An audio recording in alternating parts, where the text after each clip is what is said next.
मुझे कभी भी नहीं लगा था कि ये सब चीजें मेरे बस की है, क्योंकि बहुत अच्छा स्टूडेंट जैसे बताया नहीं था जिसमें हम लिखते हैं। वो कॉपी में अपने साथ जैसे तैसे करके बाहर लेके आ गया और मैंने उसको नाले में फेंक दिया। कुकर में दाल और लोटे में चावल और उसके ऊपर कटोरी रख के बगल में 2 आलू और 2 टमाटर, ये कि चावल निकल के दाल में चला जाता था। तो फिर हम मान लेते थे कि खिचड़ी बन चुकी है, अब आप इसको निकालिए और आराम से सब मिक्स करके सब कुछ खा लीजिए। तो दोस्तों आज अभी हम लोग लखनऊ में हैं, तो अभी आप लोग देख सकते हैं अभी 3 यूट्यूबर्स आप लोग को देखने को मिले होंगे। यानी कि जब से यूपी पीसीएस 2022 का रिजल्ट आया है या फिर रिजल्ट के पहले भी जो वीडियोज मिलते थे हम सभी लोग प्रयागराज में प्रोवाइड कराते थे। अभी हमारे साथ मंजीत भाई हैं, इंडियन सोसाइटी वर्क, तो अभी ये भी है साथ में, और शुक्ला जी हैं, आशीष शुक्ला जी हैं यूपीपीएससी डेली न्यूज से, और अभी हम भी हैं। तो तीनों लोग सोचे कि साथ में अभी आना हुआ सर के पास, तो सोचे चलिए साथ में ही वीडियो करते हैं और जो भी जिनके मन में क्वेश्चन आ रहे हैं सर से बात करेंगे। तो ऐसा क्या होगा, अच्छा लगेगा आप लोग। अभी हमारे साथ पारितोष द्विवेदी सर हैं, सर का सिलेक्शन नायब तहसीलदार की पोस्ट पर हुआ है।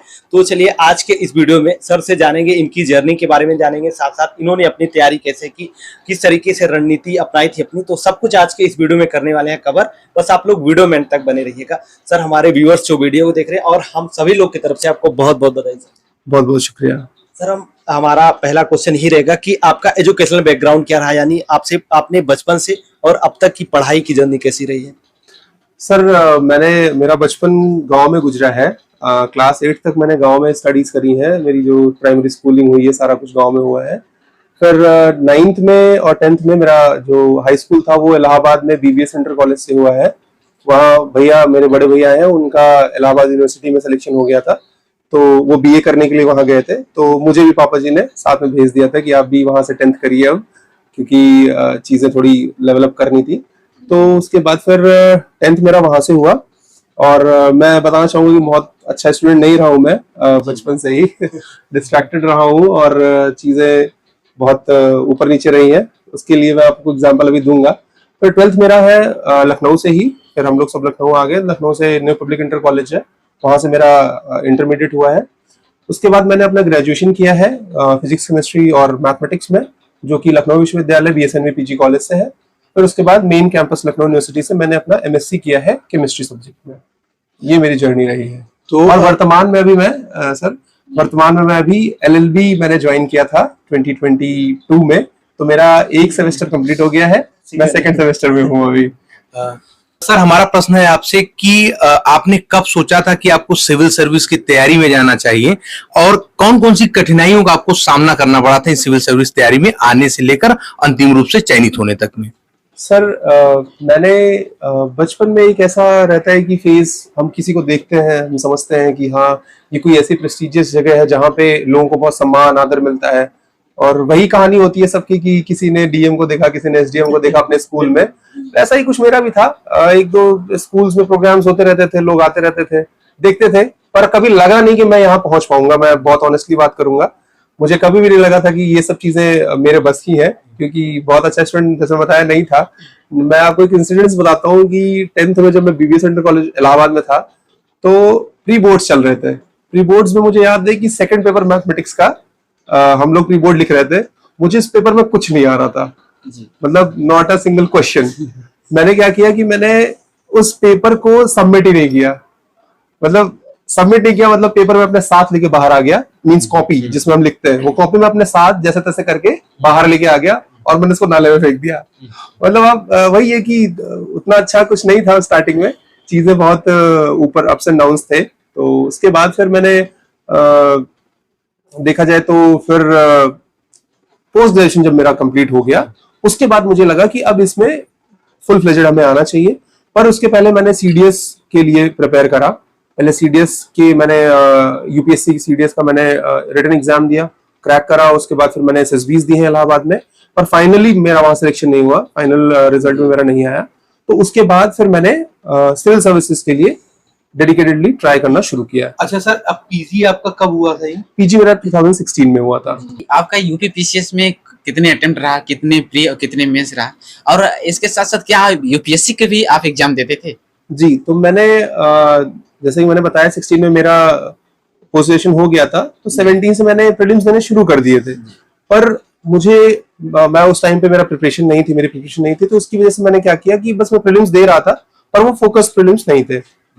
19 में मैंने पहली बार अच्छे से प्रिपेयर करके दिया, 20 में दिया, फिर 21, अगर ऐसे काउंट किया जाए तो मेरा 21 में मेरा प्रीलिम्स पहला निकला था, 21 का मैंने मेंस दिया था, इंटरव्यू दिया था, फाइनल सिलेक्शन फाइनलिस्ट में मेरा नाम नहीं था कुछ मार्क्स से, और 22 में मेरा फिर से जो दूसरा इंटरव्यू था इसमें मैं फाइनली सिलेक्टेड हूँ। सर अभी जब हम लोग बात कर रहे थे तो आप प्रयागराज के बारे में कुछ चीजें बोल रहे थे, तो हम जानना चाहेंगे, आप बताएं हमारे व्यूअर्स को कि जब आप प्रयागराज में थे तो किस तरीके का माहौल प्रयागराज में रहता था? सर प्रयागराज एक अपने आप में बहुत अद्भुत जगह है। ऐसे ऐसे हीरे देखे मैंने वहां पे, मेरी ही लॉज में जो रहते थे, वो उनका कठिन परिश्रम मैंने खुद भी देखा है, फील किया है। जैसे मेरे एक दो सीनियर्स है, भैया के सीनियर्स, तो ऑब्वियसली मैं तो बहुत छोटा था वहां पे, मैं उस पूरे लॉज में सबसे छोटा बच्चा था, तो सब मुझे बहुत अपना छोटा भाई मानते थे। उसमें बलराम भैया थे और एक शर्मा जी नीचे रहते थे। उन सब लोगों को मैंने देखा कि वो लोग कैसे अपना टाइम, खाना बनाना, सब कुछ करना, सारी चीजें मैनेज करना, और उसके बाद भी फिर 8 घंटे 10 घंटे प्रिपरेशन करना उसी एक छोटे से रूम में रह के, तो वो एक बहुत बड़ा प्रेरणा का स्रोत रहे थे मेरे लिए। खैर उस टाइम पे मैं उतना सीरियस नहीं था इन सब चीजों को लेकर के, पर हाँ बैक ऑफ द माइंड वो मेरे दिमाग में कहीं ना कहीं था कि कैसे प्रिपरेशन की जाती है। बेसिकली 2 साल मैंने वो जर्नीज देखी थी, काफी लोगों की जर्नीज देखी थी, तो और बहुत सारे, फिर उसके बाद हुआ ये कि पॉजिटिव ये रहा कि वो सब लोग सिलेक्ट हुए बाद में। अभी आबकारी इंस्पेक्टर के पोस्ट पे हैं बलराम भैया, और शायद तहसीलदार, नायब तहसीलदार है वो हमारे शर्मा जी। तो वो सारी चीजें बहुत ही एक मोटिवेशन का काम करती हैं, फिर आपको कहीं मोटिवेशन देखने की जरूरत नहीं पड़ती है। जब आपने खुद किसी का देखा हो कि किसी ने 8-10 साल अपना डेडिकेटेडली दिया हो, फिर आप वहां देख रहे हो उसको, तो वो माहौल बहुत ही अच्छा रहा मेरे लिए। मैंने at least back of the mind मेरे वो चीज आ गई कि प्रिपरेशन करनी कैसे है, अगर कोई सीरियसली प्रिपेयर करता है तो करता कैसे है। वो चीज मुझे वहां उन 2 सालों में 9th और 10th में मुझे पता चल गया था, तो मुझे लगता है वो काफी अच्छा रहा मेरे लिए, वो सुखद रहा वो एक्सपीरियंस इलाहाबाद का। बाकी वहां मस्ती भी मैंने बहुत करी है। और वहां के डीवीसी के बारे में कुछ बताइए। अरे दाल भात चोखा मैं बताना चाहता हूँ, बिल्कुल बहुत प्रसिद्ध है, बहुत प्रसिद्ध है। मैं बताना चाहूंगा कि भैया की क्लासेस सुबह सुबह होती थी, तो और मेरी क्लासेस 12 बजे शुरू होती थी स्कूल की, तो सुबह का काम मेरा रहता था। मैं सुबह कुकर में दाल और लोटे में चावल और उसके ऊपर कटोरी रख के बगल में 2 आलू और 2 टमाटर रख के पका देते थे। अच्छा, कभी ऐसा नहीं होता था कि दाल बह के जो चावल के ऊपर आ जाती थी? अरे आप ये कहिए कि चावल निकल के दाल में चला जाता था, तो फिर हम मान लेते थे कि खिचड़ी बन चुकी है, अब आप इसको निकालिए और आराम से सब मिक्स करके सब कुछ खा लीजिए। तो ये सिस्टम वहां पे था और सब लोग यही करते थे, जितने भी मेरे सीनियर्स थे और जितने भी लोग थे, सब यही प्रोसेस रहता था सबका। तो वही डीवीसी जो आपने कहा बहुत फेमस था। तो मैं सुबह खाना बना के खा के जाता था, 12 बजे से मेरे स्कूल होते थे, भैया 2 बजे आते थे, तो उनके लिए मैं रख के चला जाता था। शाम को फिर क्या करते थे कि बर्तन मांज के मैं सब्जी वगैरह काट वाट के सब कुछ कर देता था, भैया तड़का लगा देते थे और भैया रोटी बेल देते थे, मैं सेक देता था। तो ये हमारा सब काम का डिवीजन रहता था। अच्छा, शायद हमारे ख्याल से जहां तक जो लड़के अभी बाहर रह के तैयारी करते होंगे, उन लोग का सभी का यही प्रोसेस रहता होगा कि मॉर्निंग में अपना दाल भात चोखा बनाते हैं, जी, और शाम को ही सब्जी रोटी खाने को मिलती है। बिल्कुल इलाहाबाद में तो ये बिल्कुल जरूर है। आपका कुछ सर जानना चाहेंगे कि आपका जो ऑप्शनल था वो कौन सा था और माध्यम कौन सा था? मेरा पूरा हिंदी मीडियम रहा है, वो हिंदी, एसए और जीएस के चारों पेपर और ऑप्शनल सब मैंने हिंदी मीडियम में लिखा है। और मेरा ऑप्शनल ज्योग्राफी रहा है, भूगोल। तो वो मेरा एक्चुअली मैंने पहले प्रिपेयर किया था केमिस्ट्री ऑप्शनल के लिए, मैं जिसके लिए 4-6 महीने दिल्ली भी गया था ऑप्शनल प्रिपेयर करने के लिए। पर जब मैं वापस आया प्रिपेयर करके, मुझे डेंगू हो गया था एक्चुअली, तो मुझे जल्दी वापस आना पड़ गया, तो मैं वहां 4-6 महीने रुक के फिर वापस आ गया। तो उसके बाद हुआ ये कि मुझे ये देखना था कि क्या केमिस्ट्री मुझे कर रही है, हेल्प कर रही है, नहीं कर रही है। तो मुझे लगा कि काफी इसमें रटने वाली चीजें हैं, बहुत ज्यादा रटना पड़ेगा मुझे। रिएक्शंस और मैकेनिज्म में आप अगर उसको एज इट इज रट के वहां जाके प्रोड्यूस नहीं करते हो तो फिर वो फायदा है नहीं, मार्क्स उतने मिलेंगे नहीं। तो इसलिए मैंने ज्योग्राफी को अच्छा एक सब्जेक्ट की तरफ फील किया उसको। तो उसका जो फिजिकल वाला पोर्शन है, फिजिकल ज्योग्राफी का पोर्शन है, वो बहुत ही इंटरेस्टिंग है। उसमें फिजिक्स के लॉज, केमिस्ट्री के लॉज, हर चीज वहां पे है। तो वो समझने में बड़ी आसान थी और लिखने में बहुत मजा आता था उसको। तो फिर मैंने ज्योग्राफी ऑप्शन को चूज किया। अच्छा सर, जानना चाहेंगे कि आपने ऐसा क्या चेंजेस किया, क्योंकि आपने पीसीएस 2021 का इंटरव्यू भी दिया है, तो 21 से 22 में आपने क्या ऐसा परिवर्तन किया था कि आपको लगता है, क्योंकि अभी मार्कशीट तो आई नहीं है, आ जाएगी जल्दी, तो ऐसा क्या परिवर्तन हुआ होगा कि 21 में चयन नहीं हुआ और 22 में चयनित हो गया आप अंतिम रूप से? जी, मुझे ये लगता है कि जो यूपी स्पेशल का पोर्शन था, जहां तक मुझे लगता है कि उस टाइम पे यूपी स्पेशल बहुत ज्यादा सोर्सेज अवेलेबल नहीं थे। 21 में जब मैंने मेंस दिया था, तो जितना हो पाया था, जैसे एक बुकलेट आती है जीएस वर्ल्ड की और ध्येय की, वो क्वेश्चन आंसर फॉर्म में रहती है, तो उसको बस पढ़ के मैंने लिखा था, आंसर्स लिखे थे। तो हुआ ये था कि बहुत अच्छे आंसर्स निकल के आ नहीं पाए थे, जबकि इस बार मैंने राकेश सारस्वती सर की बुक आती है, येलो कलर की आती थी जब मैंने ली थी, तो वो उससे मैंने बहुत एक अच्छे क्रिस्प अपने टैब में मैंने नोट्स बना लिए थे उसके 100 पेज के, वो 200-300 पेज की है, मैंने बस अपने हैंड रिटन में हिस्ट्री का अलग, ज्योग्राफी का अलग, है ना, पॉलिटी का अलग, यूपी की जितनी चीजें हैं सबकी अलग अलग मैंने नोट्स बना लिए। तो उसने मुझे पेपर में एग्जैक्ट आंसर्स, मतलब आप समझ रहे हैं कि यूपी के क्वेश्चंस और यूपी के एग्जैक्ट आंसर्स आप अगर लिखते हो तो एक बहुत अच्छा इंप्रेशन पड़ता है जो कॉपी चेकर होता है। जैसे मुझे याद है एक क्वेश्चन, उसमें शायद पूर्वांचल का डांस फॉर्म पूछा था या कुछ फॉर्म पूछा था, तो उसमें मैंने जो 3 है पूर्वांचल के, वो मैंने केवल वही 3 लिखे थे। जबकि मैं जब बाहर आया तो लोगों से डिस्कशन हो रहा था, तो सब बुंदेलखंड का भी बता रहे हैं, ब्रज का भी बता रहे हैं, है ना, अवध का भी बता रहे हैं, तो वो मुझे ये लगा कि यहाँ पे मैंने थोड़ा सा एक अलग परफॉर्म करा है। जी बिल्कुल, एग्जैक्ट कर दिया, परफॉर्म थोड़ा सा वहां अलग हो गया। बाकी फिर मैंने एथिक्स में थोड़ा काम किया, एथिक्स में मैं 21 में मैंने एग्जाम्पल्स थोड़े मैं कम डाल पाया था, तो उसमें वहां पे मैंने काम किया। बाकी आंसर राइटिंग तो ऑब्वियसली बात है, वो बहुत इंपॉर्टेंट है। तो मैंने जब से मेंस के लिए जब से क्वालिफाई, या मतलब ये हुआ कि प्रीलिम्स जब से खत्म हुआ, तब से मैंने लिखना शुरू कर दिया था।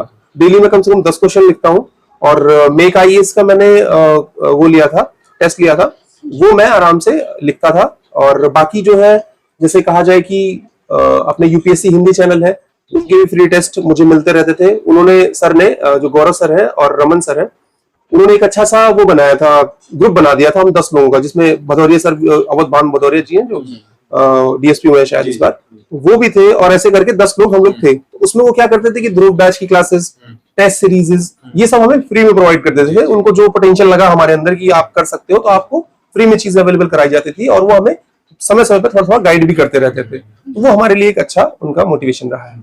सर, अब मेरा क्वेश्चन आपसे ये रहेगा कि अंतिम जो है कि 30 दिन 14 मई को अगले एग्जाम में प्री यूपी पीसीएस प्रीलिम्स का एग्जाम होने वाला है। जी। तो आई होप कि इस बार आप भी भरे होंगे सर एसडीएम बनने के लिए। बिल्कुल बिल्कुल। तो सर, मेरा क्वेश्चन ये रहेगा कि अंतिम इस 1 महीने में क्या स्ट्रेटजी होनी चाहिए यूपी पीसीएस प्रीलिम्स के लिए? आपने कैसे स्ट्रेटजी बनाई थी, बनाते हैं? जी, प्रीलिम्स अपने आप में बहुत एक चैलेंजिंग टास्क है, क्योंकि उसमें क्या है कि जो भीड़ है, जो हम कहते हैं कि जो 4-5 लाख लोग बैठ रहे हैं, उसमें आपको निखर के आना पड़ेगा 4-5 हजार में।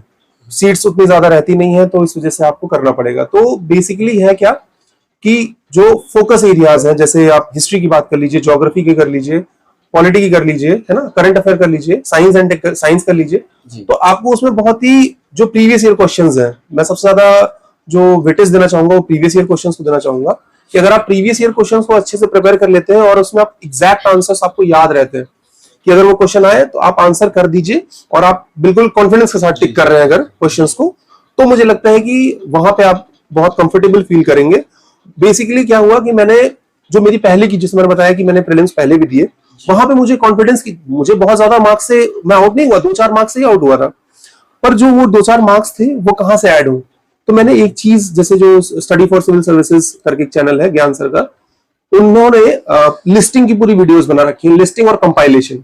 मैं कह रहा हूं कि अगर आप वो लिस्टिंग और कंपाइलेशन, खास करके ज्योग्राफी का और करंट अफेयर जो उनके आते हैं, आप उनकी करंट अफेयर मैगजीन को भी फॉलो कर सकते हैं, तो ज्योग्राफी का और साइंस एंड टेक का करंट कंपाइलेशन और लिस्टिंग जो है, वो अगर आप करते हैं, मुझे लगता है कि वो आपका एक भी फैक्चुअल क्वेश्चन गलत कभी भी नहीं होगा। उन्होंने 100 पेज के अंदर अंदर हर सब्जेक्ट की लिस्टिंग और कंपाइलेशन दे दी है। तो बेसिकली क्या होता है कि आप जब पूरा सिलेबस पढ़ लेते हो, मान लीजिए आप लक्ष्मीकांत पढ़ रहे हैं या कोई और किसी बुक से पढ़ रहे हैं, तो आप एट द एंड आप सारे फैक्ट, सारी चीजें, सारे कॉन्सेप्ट आप रिवाइज नहीं कर सकते हैं कि आप पूरी बुक पलट के देखें। उसमें ये होता है कि आप जो बेसिक चीजें हैं, जो फैक्चुअल इंफॉर्मेशन है, जो आप भूल जाते हो, या आपको पता है कि एग्जाम में आएगा पर मुझे याद नहीं रहती है, तो आप वो अगर ऐसे स्क्रॉल करते हुए टैबलेट पे या लैपटॉप पे या फोन पे अगर आप स्क्रॉल करते चले जाएंगे, और 1 बार 2 बार 3 बार प्रीलिम्स आते तक 1 2 3 4 बार देख लेंगे ना, तो मुझे लगता है कि वो आपको बहुत ही कॉन्फिडेंस देगी, और आप जब टेस्ट सीरीज सॉल्व करेंगे तो आपको एग्जैक्ट आंसर पता होगा कि हाँ, इन चारों में ये वाला आंसर सही है। तो उससे आप अपनी प्रिपरेशन ठीक कर सकते हैं। कई बार क्या होता है कि जब टेस्ट सीरीज लगाते हैं या फिर कोई भी चीज जहां विकल्प वाला दिया रहता है, चार में से 2 तो गायब हो जाते हैं, लेकिन 2 में लगता है कि ये दोनों सही हो सकते हैं, मतलब वहां पे क्लियर करना, किस तरीके से क्लियर करना। बिल्कुल यही डाउट रहता है हमेशा। बेसिकली ये लैक ऑफ रिवीजन की वजह से होता है। जब हम पढ़ तो लेते हैं मटेरियल बहुत सारा, पर हम उसको दिमाग में बैठा नहीं पाते हैं। देखिए, कहा जाता है कि लोग रटते हैं, रटना इज नॉट अ कॉन्सेप्ट यहाँ पे सिविल सर्विसेज में, क्योंकि इतना वास्ट सिलेबस है, आप सब कुछ तो रट ही नहीं सकते। पर आपको कुछ चीजें जो सेलेक्टिव चीजें जो आपको पता है कि ये एग्जाम में मुझे मिलेंगी। अब आपको पता है कि हमें जो क्रोनोलॉजी है मॉडर्न की क्रोनोलॉजी हमें हर बार पूछी जाएगी। 1931 का 5 मार्च का आपका इरविन पैक्ट है ना, 23 मार्च का आपका शहीद दिवस, फिर उसके बाद आपका कांग्रेस का अधिवेशन 27 से 31 वाला। आपको पता है कि ये 4 आने हैं, हमेशा आ रहे हैं, अल्टरनेट पे आ रहे हैं, जिस तरह से आ रहे हैं।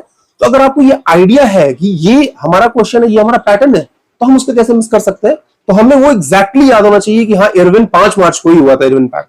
तो अगर आप इस तरह से अपनी चीजों को अच्छे से कंसोलिडेट करके तैयार कर लेंगे, दिमाग में बैठा लेंगे ना, तो आई एम श्योर आप 100 क्वेश्चन के अबव आफ्टर नेगेटिव मार्किंग बहुत आराम से पहुंच जाएंगे।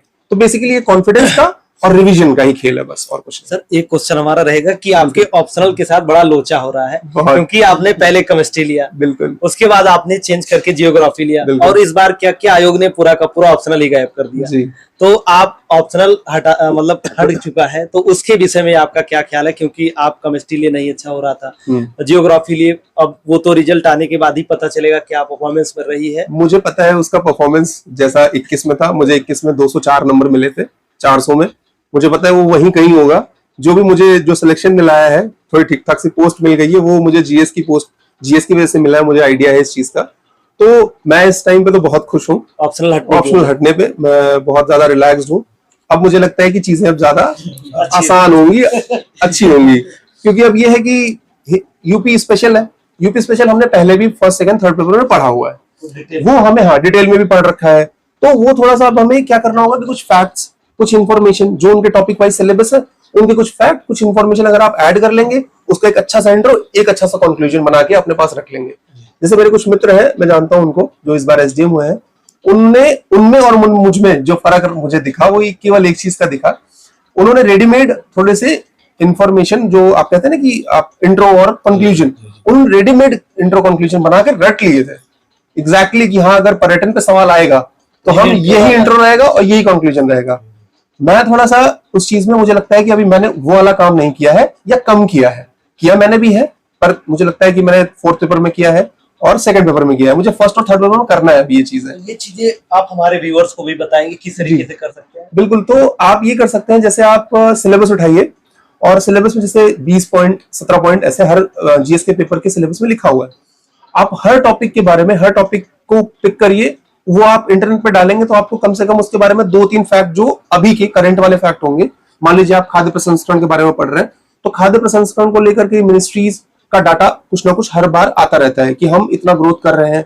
या अगर नहीं मिल रहा है आपको, तो आप बेस्ट है तरीका कि आप जो हमारा बजट और इकोनॉमिक सर्वे आता है, उसमें 100% चीजें रहती हैं, तो आप वहां से डेटा फैक्ट निकाल के अपना एक अच्छा सा, एक मतलब आधे पेज का हर टॉपिक के बारे में आप फैक्ट इंफॉर्मेशन रख सकते हैं, और आप उसको एज इट इज आप आंसर में यूज कर सकते हैं। तो वो एक बहुत ही अच्छा आपको इंप्रेशन देता है, अच्छे मार्क्स मिलते हैं। साधारण उत्तर लिखने पे वही होता है कि साधारण नंबर, और थोड़ा सा इसमें आप अगर इनरिच कर देंगे तो आपको अच्छे मार्क्स मिलेंगे। सर जानना चाहेंगे कि आपकी सफलता में सबसे बड़ा योगदान किन किन लोगों का रहा सर? सर मेरी सफलता में सबसे बड़ा योगदान अगर मैं कहूँ तो मेरे बड़े भैया आशुतोष द्विवेदी हैं, उनका सबसे बड़ा योगदान रहा है। मैं बहुत बार, मतलब मोटिवेशन डिमोटिवेशन आप जानते हैं, सिक्के के 2 पहलू हैं इस एग्जाम में। तो कई बार ऐसा होता था कि अब नहीं करना है, या मतलब चीजें इतने पास आकर के फिर दूर हो जाना, और फिर या प्रीलिम्स नहीं हो रहा है या फिर मेंस हो रहा है तो मार्क्स क्यों नहीं अच्छे आ रहे हैं। तो सारी चीजें बहुत टॉपसी टर्वी चल रही थी, तो समझ नहीं आती है चीजें। तो वो कोई एक बड़ा होता है, कोई एक समझदार, मुझे लगता है कि मुझसे ज्यादा पढ़ाई मेरे भैया ने कर ली सिविल्स की। करेक्ट, मतलब एग्जैक्टली बता रहा हूँ। आपके चैनल के बारे में, आपके चैनल के बारे में, इवन आपके चैनल के बारे में, सबने सब कुछ भैया ने सर्च करा है। आप लोगों को भैया ने बताया, मतलब भैया ने मुझे इंट्रोड्यूस कराया आप लोगों से कि इनके चैनल्स देख लिया करो इन्फॉर्मेशन के लिए, या अभी इंटरव्यूज कंडक्ट हो रहे हैं तो आप उस इंटरव्यू देने आपको भी जाना है, तो आप देख लीजिए कैसा क्वेश्चन पूछा जा रहा है, किस बोर्ड में क्या चल रहा है, कैसे चल रहा है। तो वो मैंने आप लोगों के चैनल से देखा, सीखा। तो उन्होंने मुझसे ज्यादा स्टडी करी है इस बारे में, सिविल सर्विसेज के बारे में। बाकी मैंने पढ़ाई कर ली थोड़ी सी, उनकी मेहनत, उनकी गाइडेंस, और तो सबसे बड़ा श्रेय तो मैं उनको ही हमेशा दूंगा। दूसरा भाई, उसके बाद सबका बहुत ज्यादा वो रहता है, माँ बाप हमेशा बहुत सपोर्ट करते हैं। मेरे पिताजी ने आज तक मुझे कभी नहीं कहा कि तुम्हारे परसेंटेज 10th क्लास में आपके 15, मेरे 59% थे, मेरा फर्स्ट डिवीजन नहीं था, तो कुछ भी कभी भी रहा, मेरा प्रीलिम्स नहीं हो रहा था, या जो भी चीजें जैसे भी ऊपर नीचे थी, मेरे पिताजी ने आज तक मुझे कभी नहीं कहा कि आप ऐसा क्यों हो रहा है या जी। क्यों नहीं हुआ, कभी उन्होंने क्वेश्चन नहीं करा मुझसे। तो उनका साथ रहा, मम्मी का साथ हमेशा रहा। मैं मम्मी को छोड़ के जा ही नहीं पाया। मैं 4-6 महीने के लिए गया, मुझे डेंगू हो गया, मुझे लगा बहुत अच्छा हुआ, वापस घर चलते हैं, घर पे मजे से रहेंगे, मेरे पास आराम से अपना व्हीकल है, आप जा सकते हैं, आ सकते हैं, हर चीज आपके पास अवेलेबल है, कपड़ा मिल जाता है, खाना मिल जाता है, वहां पे सारी चीजें आप सब मैनेज करिए। तो मुझे ये लगा कि नहीं, घर पे रहते हैं, आराम से बढ़िया से तैयारी करते हैं। अच्छा, तो फिर मैं 2-4 लोगों का नाम लेना चाहूंगा क्योंकि मेरे सब बहुत अजीज हैं। जी जी मेरी बताएं। बहन है, बिल्कुल। मेरे जीजा जी हैं, और मेरी फैमिली रिश्तेदार जो होते हैं सब लोगों ने बहुत सपोर्ट किया है। मेरे फ्रेंड्स हैं, प्रतीक हैं, और अब यही होता है, मैं फ्रेंड्स के नाम भूल जाता हूँ एट द टाइम। बिल्कुल याद कर लीजिए, नहीं तो लोग नाराज बहुत तेज हो जाते हैं। नहीं, मैं कहना चाहूंगा कि मेरे जितने भी साथ करीबी फ्रेंड्स और सारे लोग हैं, सब जानते हैं मैं किसके लिए कह रहा हूँ। आप सब बहुत ही अहम रहे मेरी इस जर्नी में, और आगे भी रहेंगे, मुझे पता है। तो आप सभी का बहुत बहुत धन्यवाद, और सभी को श्रेय जाता है मेरी सफलता का। जी सर, इसी श्रेणी में जानना चाहेंगे कि आपने कोचिंग करी थी सिविल सर्विस की तैयारी के लिए? जी, मैंने कोचिंग स्टार्टिंग में मैंने एक कोचिंग की थी, लेकिन हुआ ये था कि मैंने किस्तों पे करी थी। किस्तों मतलब जैसे मैंने उनसे बोला कि मैं 20,000 एक बार मैं आपको दूंगा, अगर मुझे 1-2 महीना समझ में आया तो मैं करूंगा, वरना मैं नहीं करूंगा। क्योंकि उस टाइम तक मैंने सीडीएस की प्रिपरेशन में जीएस अच्छे से थोड़ा कर लिया था, तो मुझे लगा कि पहले देख लेते हैं। वो ऐसी कोई प्रोमिनेंट कोचिंग नहीं थी, लखनऊ की कोचिंग है। तो मैं गया, 2-1 महीने गया, फिर मुझे लगा कि वो वर्थ इट नहीं है। मतलब ऑब्वियसली बात है, बहुत सारे बच्चों के लिए रही होगी फाउंडेशन के लिए, पर मैं थोड़ा फाउंडेशन से ज्यादा पढ़ चुका था, इसलिए मुझे लगा कि मैं सेल्फ स्टडी करूंगा तो मेरे लिए ज्यादा सही रहेगा। तो मैंने सेल्फ स्टडी ही फिर करा। और जो चीजें अपनी, जैसे यूट्यूब पे इतना सारा है मटेरियल है, और अपना इंटरनेट पे इतना मटेरियल है, पर वही है कि आपको फिर वही लोग कहते हैं ना कि मैंने यूट्यूब से करके तैयारी कर ली, पूरा मेरा प्रिपरेशन और वो हो गया। खैर वो तो पॉसिबल नहीं है, पता नहीं कैसे चीजें हो जाती हैं, लेकिन फिर भी बुक्स हैं, मैंने स्टैंडर्ड बुक्स फॉलो करी हैं, मैंने एनसीईआरटीज फॉलो करी हैं, और वो सब मैंने बेस बनाया है। उसके बाद जाके जो चेरी ऑन द केक होता है वो यूट्यूब से मिल जाता है, वो इंटरनेट से मिल जाता है। वो हम कह सकते हैं कि अगर आप इन्फॉर्मेशन आपको एक जगह कहीं नहीं मिल रही है, आप बस सर्च करिए, आपको इन्फॉर्मेशन मिल जाएगी किसी चीज के बारे में, फैक्ट्स मिल जाएंगे, डेटाज मिल जाएंगे, आप उसको सीधे मेंस के आंसर राइटिंग में इंट्रोड्यूस कर सकते हैं। अच्छा लगने के लिए जैसे केक के ऊपर चेरी डाल देना, वो जी बिल्कुल बिल्कुल, वो चेरी ऑन द केक है। अगर आप ये मान के चले कि आप केवल यूट्यूब से या केवल किसी ऑनलाइन कोर्स से प्रिपरेशन करके आईएएस और पीसीएस क्लियर कर लेंगे, तो वो मुझे लगता है थोड़ा सा डिस्ट्रैक्टिंग होगा। ये मुझे लगता है कि मैं किसी को भी, जो मेरे फेलो एस्पिरेंट्स भी हैं, जो अभी मेरे बाद प्रिपरेशन भी करें, खैर अभी मैं भी प्रिपरेशन में हूँ, मैं भी किसी को ये सलाह नहीं दूंगा कि आप केवल और केवल किसी कोर्स के भरोसे या किसी ऑनलाइन यूट्यूब और इन सब चीजों के भरोसे बैठे रहो, या आप रील स्क्रॉल करते रहो, देखते रहो कि मोटिवेशन क्या है, कैसे है। मोटिवेशन आपके अंदर ही है, आप ढूंढ लीजिए, आप अपने माँ बाप की स्थिति देख लीजिए, है ना, आप अपनी स्थिति देख लीजिए कि आप अभी किस स्थिति में है। आपको कौन पूछ रहा है, कौन जानता है क्या है, आप वो पूछ लीजिए, देख लीजिए, तो आपको पता चल जाएगा, आपको मोटिवेशन मिल जाएगा। और बेस अपना हमेशा बना के रखिए, बुक्स को, अपने नोट्स को, आप बुक्स 2-3 बार पढ़ने के बाद एक नोट्स बना लीजिए, वो बहुत ज्यादा हेल्प करेगा। और हाँ, ये इंटरनेट, यूट्यूब आप चेरी ऑन द केक की तरह काम कर सकते हैं। सर जैसे कि आपने बताया कि हम इसमें एनसीईआरटी भी पढ़े थे जी। और यूट्यूब से भी सहारा लिए थे। जी। एनसीईआरटी आपने पढ़ी थी किस किस क्लास की पढ़ी थी? क्या 11 से 12 या 6 to 12? इसका नोट्स भी बनाए थे? मैंने बेसिकली ज्योग्राफी के लिए, क्योंकि मेरा ऑप्शनल भी था और मुझे बहुत लगाव है ज्योग्राफी से, तो मैंने 6 to 12 की ज्योग्राफी की एनसीईआरटी केवल पढ़ी थी। बाकी 11th और 12th की मैंने पुरानी वाली ओल्ड एनसीईआरटी जो आती है मिडिवल और एंशिएंट की, वो मैंने पढ़ी थी हिस्ट्री के लिए। बाकी स्पेक्ट्रम मैंने यूज की थी मॉडर्न के लिए। और फिर वही एनसीईआरटी से मुझे लगता है कि हाँ, उसके लिए इकोनॉमी के लिए एनसीईआरटी 11th की थोड़ी सी इंपॉर्टेंट हो जाती है। आप थोड़े कॉन्सेप्ट्स अगर आप वहां से देखना चाहे तो देख सकते हैं। अदरवाइज मैंने मृणाल सर की जो वीडियोस थी, वो मैंने पूरी 82 या 83 वीडियोस थी, काफी पहले वाली, तो मैंने उनकी पूरी 2 शीट्स आती थी, मोटी मोटी 400 रुपए की मैंने खरीदी थी। वो उनका वीडियो चला के फिर मैं उन्हीं शीट्स में ही वो अपना समझाते रहते थे, मैं उनकी जो बातें होती थी वो मैं नोट कर लेता था, वो मेरे पास रखी हुई, वही नोट्स है मेरे बेसिकली।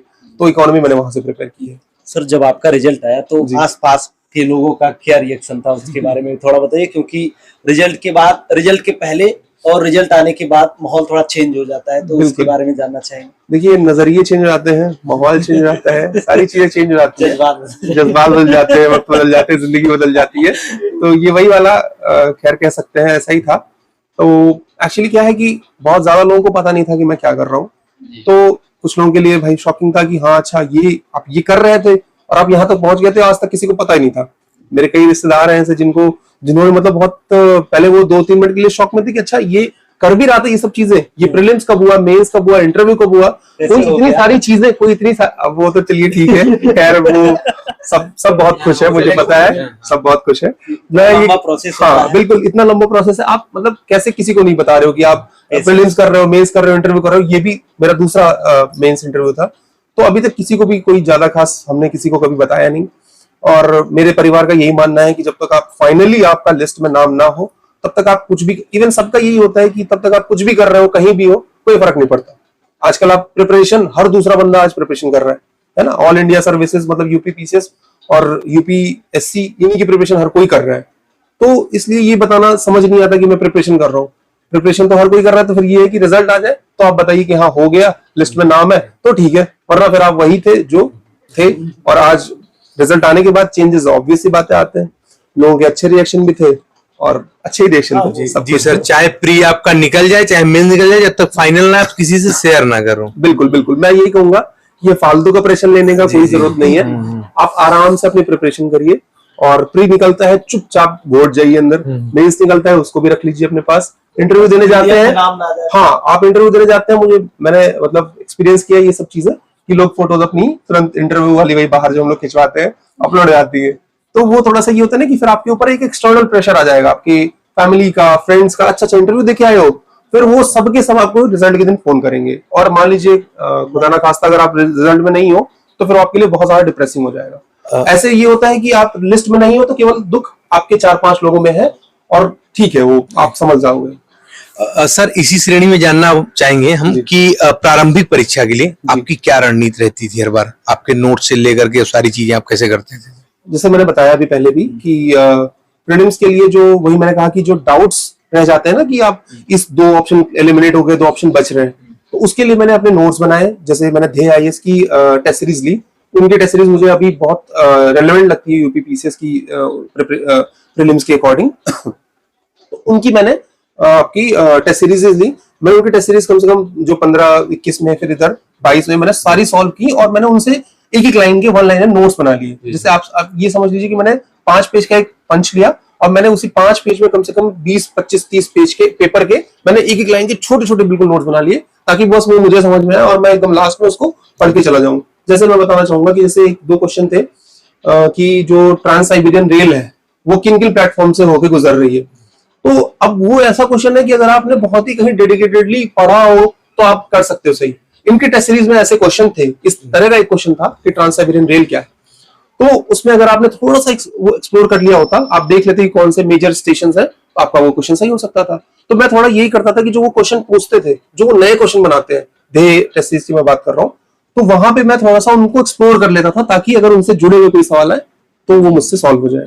बाकी प्रीलिम्स के लिए वही मैंने बताया कि ज्ञान सर का वो जो कंपाइलेशन और लिस्टिंग होता है वो लास्ट में बहुत फायदा करता है। आप मतलब एकदम श्योर शॉट बूस्टेड मोड में जाओगे कि मुझे सब सारे फैक्ट्स क्लियर है, तो एटलीस्ट आप जो 100 भी नहीं, अगर 90-100 के आसपास अगर फैक्ट्स में क्वेश्चन आते हैं कि भाई एक लाइन और 4 ऑप्शन, आपको पता है तो पता है, नहीं तो आप मिस कर दोगे। तो वो अगर एग्जैक्टली आपको पता है तो फिर आपके 100 क्वेश्चन आराम से सॉल्व हो जाएंगे। अच्छा सर, ये आपकी जीएस की पूरी रणनीति रही थी ऐसे। सर आपने सीसैट को लेकर के कैसे तैयारी करी थी? सीसैट को लेकर के बेसिकली मैंने कोई तैयारी नहीं करी। क्योंकि मैंने लोअर पीसीएस का इंटरव्यू दिया है 2016 का, और 2019 का मैंने मेंस दिया था, तो उसमें हिंदी, रीजनिंग, मैथमेटिक्स और ये सब चीजें मैंने पढ़ ली थी। तो सीसैट के लिए मुझे कभी अलग से कुछ पढ़ने की जरूरत नहीं पड़ी, वही जो चीजें थी उन्होंने ही काफी अच्छा काम कर दिया। जैसे कि हिंदी के लिए जो वही अपना आदित्य की बुक आती है, आदित्य पब्लिकेशन की व्हाइट कलर वाली, उसमें जो प्रीवियस ईयर क्वेश्चन होते हैं अगर आप वो सॉल्व कर लीजिए, वो रट लीजिए बेसिकली, अगर आप वो कर लेते हैं तो उससे आपके सारे हिंदी के क्वेश्चन हो जाएंगे। ऐसे ही हर सब्जेक्ट का अपना अपना थोड़ा थोड़ा कर ले तो काम हो जाएगा। जी सर, मेरा क्वेश्चन ये रहेगा आपसे कि जनरली सर आपसे अभी आपने बताया कि 2016 से लोअर पीसीएस लिख रहे हैं, आपकी जर्नी काफी संघर्षमय रही। तो एक बेस्ट आंसर लिखने के लिए, ऑथेंटिक आंसर लिखने के लिए क्या क्या क्वालिटी होनी चाहिए जिससे लोगों से अलग हो और ज्यादा मार्क्स मिले, नंबर इंक्रीजिंग हो? सर लिखने का ही सारा खेल है, इस पर ही सिलेक्शन है। बिल्कुल बिल्कुल। मेंस में सबसे इंपॉर्टेंट होता है आंसर राइटिंग। हमें आंसर राइटिंग बहुत करनी चाहिए, तो अलग अलग प्लेटफॉर्म से हमें बहुत हेल्प की है। यूपीएससी हिंदी ने भी हमारे आंसर चेक किए हैं। बेसिकली हमें करना ये होता है कि एक परफेक्ट आंसर कुछ भी नहीं होता है। आप परफेक्ट आंसर, क्योंकि 7 मिनट और 10 मिनट मिलते हैं आपको क्वेश्चंस लिखने के लिए, तो आप परफेक्ट आंसर वहां पे बना नहीं सकते। आपकी पेन अगर थोड़ी सी उठ गई थोड़ी देर के लिए, तो आप समझिए कि आपके पीछे के क्वेश्चन छूटना शुरू हो गए। तो इसीलिए कुछ भी परफेक्ट नहीं है। अगर आपके दिमाग में रेडीमेड इंट्रो और कंक्लूजन है कुछ चीजों के, तो आप फटाफट उसको वहां पुट करिए, अच्छे अच्छे इंफॉर्मेटिव जो पॉइंट्स हैं उनको डालिए और आगे बढ़िए। इस सीरीज में आप एक काम ये कर सकते हैं कि आप चार्ट है ना और डायग्राम्स इनका यूज करके एक अच्छा आप प्रेजेंटेशन दे सकते हैं। तो इस तरीके से मेंस को प्रिपेयर किया जा सकता है। सर जानना चाहेंगे कि मेंस का तो पूरा हो गया सर। जी जी। कि आपने कितनी टेस्ट सीरीज के लिए लगाई थी और कहां से लगाई थी? मैंने मेंस के लिए ध्येय की टेस्ट सीरीज लिखी है और फ्री जो मार्केट में मिल जाती है, मैंने ध्येय लिखा है। मैंने दृष्टि के जो मेंस मेंटरशिप प्रोग्राम होता है वो फ्री में वो ऐड कर देते हैं, 21 में भी 22 में भी उन्होंने किया। मैंने उनके सारे टेस्ट लिखे हैं। मेक आईएएस के मैंने टेस्ट लिखे हैं और यूपीएससी हिंदी जो चैनल है वो काफी अच्छा गाइडेंस दे देते हैं। वो फ्री में हम लोगों को मॉक्स उन्होंने उपलब्ध करा दिए थे, तो हमने उनके भी मॉक्स लिखे थे और एक अच्छा इवेलुएट करके उन्होंने हमें आंसर्स दे दिए थे। अगर आप चाहेंगे तो फिर मैं कुछ अपने जो बुक कॉपीज है वो शेयर कर दूंगा, तो उससे आप लोगों को फायदा हो जाएगा। सर एक्चुअली आपसे मुलाकात करके हम लोगों को आपने इतना कीमती समय दिया, हम लोग को तो बहुत ही अच्छा लग रहा है, काफी अच्छा खुशी फील हो रही है हम लोगों को। सर हम लोग के चैनल को अभी तक आप एज ए छात्र के रूप में देखते थे हमेशा टीवी में, मोबाइल में ऐसे करके, अभी आप हमारे चैनल पे इंटरव्यू दे रहे हैं, आपको सर कैसा लग रहा है इस समय? नहीं बहुत अच्छा लग रहा है, बहुत। मैं और आप तीनों लोग साथ में आ गए, ये तो समझ लीजिए कि मैंने आप तीन लोगों को कभी एक फ्रेम में नहीं देखा था। तो ये पहली ऐसी वीडियो होगी जिसमें हम लोग के लिए भी पहली। हाँ बिल्कुल, ये ऐसी पहली वीडियो होगी जिसमें मैं भी हूँ और सौभाग्य से मैं हूँ और हम तीनों लोग एक साथ में एक फ्रेम में आ रहे हैं जी। तो आप सबके लिए भी ये रहेगा कि आप पहली बार ये कोलैबोरेशन काइंड ऑफ कोलैबोरेशन देख रहे हैं। तो मैं चाहूंगा कि आप इससे मोटिवेटेड, हमेशा आप मोटिवेटेड रहें और अपनी प्रिपरेशन को धार देते रहे हमेशा, क्योंकि समय थोड़ा सा लग सकता है पर आप हमेशा मान के चलिए कि आपका ही होना है बस। और काफी लोगों के मन में शंकाएं भी पैदा हो सकती हैं इस समय ऐसी वीडियोस देख करके कि चल क्या रहा है, मतलब है शंका ये बिल्कुल है, जायज है। जब आप एक साथ सब 3 लोग हैं, काफी ज्यादा इंप्रेशन भी रहेगा इस वीडियो पर। जी जी बिल्कुल। सर आपने हम सभी लोग को इतना कीमती समय दिया, इसके लिए हम तीनों की तरफ से आपको बहुत बहुत धन्यवाद और भविष्य की आपको बहुत सारी बहुत बहुत शुक्रिया आपका कि आप सभी लोग एक साथ आए। मुझे भी बहुत अच्छा लगा कि आप सभी के साथ मैंने एक इंटरव्यू शेयर किया है अपना। आप लोग को वीडियो कैसा लगा? क्योंकि आज हमने कुछ नए तरीके से, अब तक आपको पुराने तरीके से वीडियोज मिलते थे, सिंगल हम लोग वीडियोज करते थे, लेकिन अभी हम लोग को साथ में मिलना हो गया, तो अभी हम लोग साथ में ही आए हैं। तो अभी देखिए छोटे छोटे बच्चे भी हैं, तो इनसे भी नाम जान लेते हैं, उसके बाद आप लोग से बात करते हैं। क्या नाम है भाई आपका? प्रणय द्विवेदी। अच्छा, आपकी ये कौन है? आपकी ये कौन है? बैठो। ये जो ये बड़े वाले बैठे हैं, क्या ये कौन है आपके? मेरा ब्रदर। ये नहीं, ये मैं कौन हूँ? मेरे चाचू। अच्छा, चाचू क्या हुए हैं? अफसर। अफसर हुए हैं चाचू। हाँ बोलो, क्या नाम है आपका? मेरा नाम अनय द्विवेदी है। अच्छा, किस क्लास में आप? फर्स्ट क्लास में है। तो अभी आपके ये चाचा जी क्या चीज बन गए हैं? अधिकारी ऑफिसर। मेरे भतीजे। तो आपने अपने दोस्तों को बताया कि नहीं?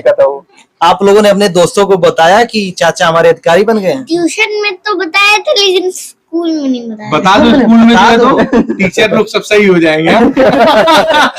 चलो ठीक है, इंटरव्यू खत्म। थैंक यू आप लोगों का। Thank you. तो दोस्तों वीडियो कैसा लगा, चाहे आप इनके चैनल पर देख रहे हो, चाहे आशीष भैया के चैनल पर या फिर हमारे चैनल पर, किसी के भी चैनल पर आप वीडियो देख रहे हैं, तो कमेंट सेक्शन है, तो आप लोग कमेंट सेक्शन में जाके बता सकते हैं कि वीडियो कैसा लगा, क्योंकि अलग तरीके से वीडियो था और काफी सारे क्वेश्चंस, जैसे कि अभी अगर सिंगल वीडियो करते तो हमारे मन में हो सकता है जो इनके मन में क्वेश्चन रहा हो वो हमारे मन में ना आता, तो हम ना कवर कर पाते। तो ऐसा क्या हुआ कि सभी लोग के क्वेश्चन इंक्लूड हो गए और आप लोग के बहुत सारे क्वेश्चंस आज के इस वीडियो में कवर हो गए होंगे। तो कमेंट करके जरूर बताना। ये वीडियो अच्छा लगा, वीडियो को लाइक, कमेंट और शेयर जरूर कर दीजिएगा, और चैनल पर आए हैं पहली बार तो सब्सक्राइब जरूर कर दीजिएगा। तो चलिए फिर मिलते हैं किसी नेक्स्ट वीडियो में, तब तक के लिए जय हिंद, वंदे मातरम।